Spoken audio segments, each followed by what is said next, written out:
Welcome people, I'm your global gourmet chef Suzy G. That's G as in goddess of my kitchen. Today's episode is called Hot Potatoes. I'm inviting you to learn about an exciting dish made with potatoes that is absolutely out of this world delectable. The potato is one of the most versatile kinds of starch available to us. They come in all kinds of varieties and they're eaten all over the world. Everywhere, every country uses a potato. Whether we have yellow potatoes, red potatoes, purple potatoes, we've got little teeny fingerling potatoes. We even had a potato famine back in the day in Ireland. In Germany, we have the potato pancakes. In Sweden, Zimbabwe, Belarus, Poland, Latvia, practically everywhere, the concept of shredding potatoes and adding various binding agents is so common. Because you know what? We're all human. We're more alike than different. So today, I'm going to make a traditional potato dish prized in Jewish culture throughout the world called the potato latke. All right? Latkes are traditionally enjoyed for Hanukkah, the festival of lights. And we're going to make them today using Ukon Gold and sweet potatoes and serve them with a wonderful cranberry applesauce and sour cream. First, we're going to start with our cranberry applesauce. I don't serve any potato latkes without a nice cranberry applesauce. And what I like to use is 5 small Granny Smith apples. But if you can't find 5 small Granny Smith apples, you can use 3 large ones. A cinnamon stick. Juice of half a lemon, half a cup of sugar is what I have the recipe for, and about 1.5 cups of cranberries. Right. Now, any of you who are weaning off sugar, because it adds a lot of calories, what I like to do is I like to substitute with stevia, which is a liquid from South America. It's from a plant. It's all natural. And the best thing is it's 0 calories. And I use liquid. And I like to use the powder stuff too, which comes in different packets. And that works really nicely.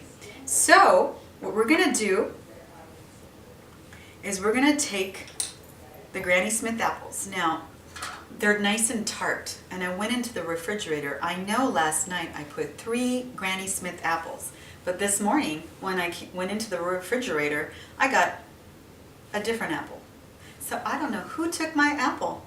So when that happens, and we all have had those moments, we just need to improvise, you know, because an apple is an apple is an apple. An apple a day keeps a colonoscopy away, right? Yeah.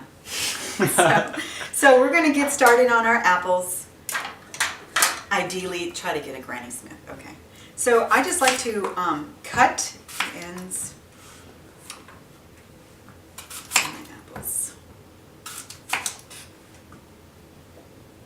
So we're going to cut, and we're going to peel, and we're going to core, and we're going to chop up these apples and place them into a saucepan over here. Whatever peeler you use, make sure you get a really nice sharp one. I don't care what size the potato peeler is, as long as it does its job. That's the most important thing. You know, some of these peelers, you know, they can look all fancy, but if it doesn't do the job, who cares, you know? So I've had this little peeler with me, this little doohickey, for a long time, and it's wonderful. So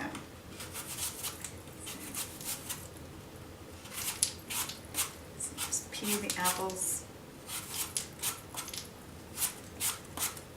Apples are so good, even if it's cooked in butter and sugar. You know, it has pectin. I mean, in the old ancient days, they used to make a really good vinegar out of it called apple cider vinegar, which is wonderful. Even people use it today for cleansing and having a good tonic drink and stuff like that. I use it. So, actually, having 3 big, large apples is a lot easier than having 5 small ones. A lot less peeling. And it's easier to hold. All apples have different flavors, and the apple of the Granny Smith is so nice and tart. I like to use it in pies and apple strudels, anything baked. And Granny Smith is nice. Fuji's nice too. So once we get that all cut up, we're going to just cut it in the middle. And again, peel it. And then we're going to chop up these apples. You know, cooking is so fun. It's a time to relax. It's a time to be creative. And I like to know what's going in my body when I'm cooking because, you know, I like to know what ingredients I'm putting in. And nothing like homemade cooking, you know? Can't tell you how many times I've had apple pies made from scratch versus apple pies or apple anything made with mystery ingredients, you know, ready-made. I'll take the home cooking any day. So, and it's part of being a cook and enjoying. So just chop them up, all three. I've had this knife for a long time too. I don't care what size the knife is, as long as it's sharp and it does its job. And, you know, yeah. One time I was in the kitchen cooking and a friend of mine said, "Wow, Suzy, you're so fast with the knife. How did you get so fast?" I said, "Hey honey, I got fast because you know what? I had practice." I like to cook and chop. When you do something over and over and over, guess what? You don't get bad at it, you get good at it. So she was kind of slow. Last time I picked her as a sous chef. You know. Ooh, you can tell when people have the experience. She was nice. I enjoy having people come over and help me out cooking because you know what? It's okay. You can have fun time together, family time together. So once the apples are in there, you take half a lemon.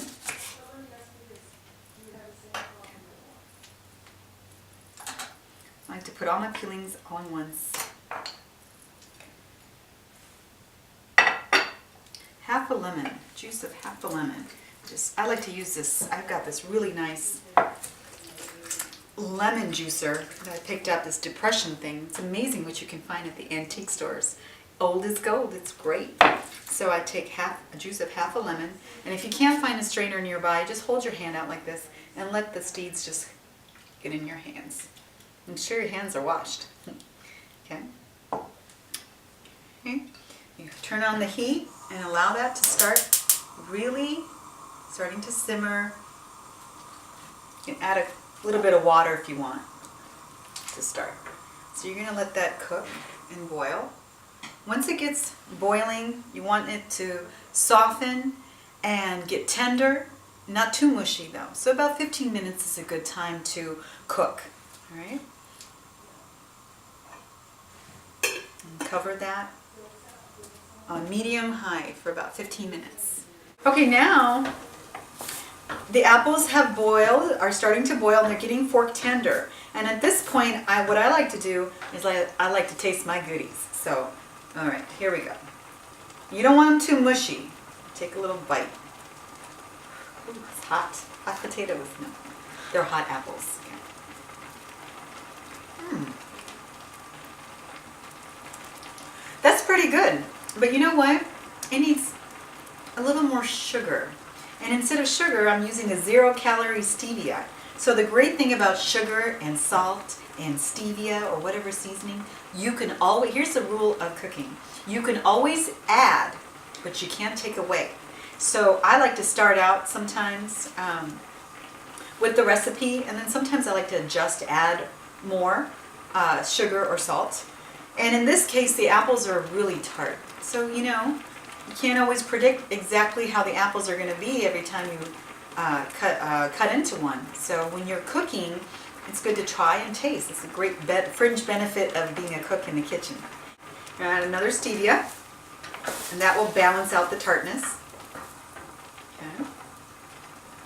All right. Cook it for about 5 more minutes. Okay, so after about 15 minutes, your apples will get nice and tender, not too mushy. And we're going to add our cranberries to this. And we're going to cook that. We're going to stir it in. we're just going to cook it for another 5 minutes until the cranberries start to pop. Right? Like so. And cover it for another 5 minutes. Oh, I hear pop, pop, pop, pop. It's so cool. It's so wonderful to cook because with cranberries, I love making cranberry sauces with orange juice, and that's for Thanksgiving. But in this recipe, you've got the popping going on. And it's always fun to have, you know, little children in the kitchen because, like, look, let's see how the cranberries pop. And you can actually see it. And pop, pop, pop, they start popping.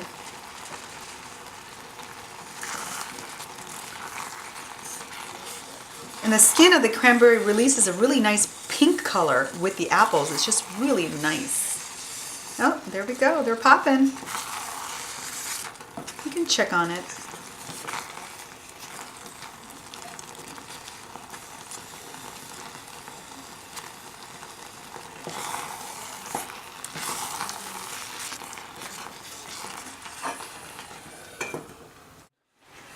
Alright, so now after about 5 minutes, you can see the cranberries have started to pop.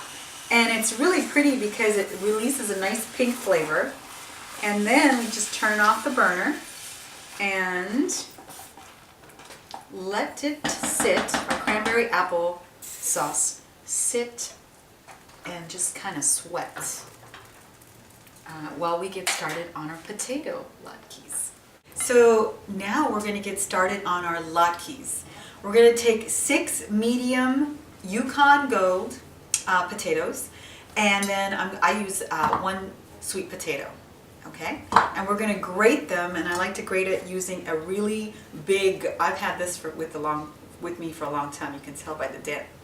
A really big hold grater, and I like to put cold water into a bowl while I grate my potatoes for 2 reasons. The cold water keeps the potatoes from getting discolored, and the cold water keeps a lot of the starch out. So later when we squeeze it in a cheesecloth, you won't have soggy potato latkes. I'm just going to I'm going to cut, and I'm just going to peel my potatoes. And I like to do it, everybody has their way to do it. Some people do it 1 potato at a time. I like to just kind of get them all ready to go and then start grating. You know, the best thing to do is to wait to make this dish when you have your brothers or your cousins or your, you know, around a holiday time. You can get family relatives to help you. Hey, you want to make potato latkes? And then they're like, yeah, really excited. And then you get them to do the grating. That way you won't ruin your manicure. Yeah. So that's a great idea. It's called delegating. And you know what? We all need to be delegating divas. Don't do everything all at once. You know, why should women do everything? It's fun to delegate. The Ukon Gold is not too starchy, and it's a great potato because it has a hint of sweetness to it. So I just immerse them into water. Cold water. You don't want boiling water because it's going to start cooking. So we're going to cut. I'm a big believer in being a delegating diva. Oh yeah. Why do all the work? And you know what? When you start cooking together, families that cook together stay together. And it's fun. It's time to unite and do things together, learn and talk about the day. And hey, you know, it's about creating memories with the ones you love. Good food with good family and good friends equals a great life.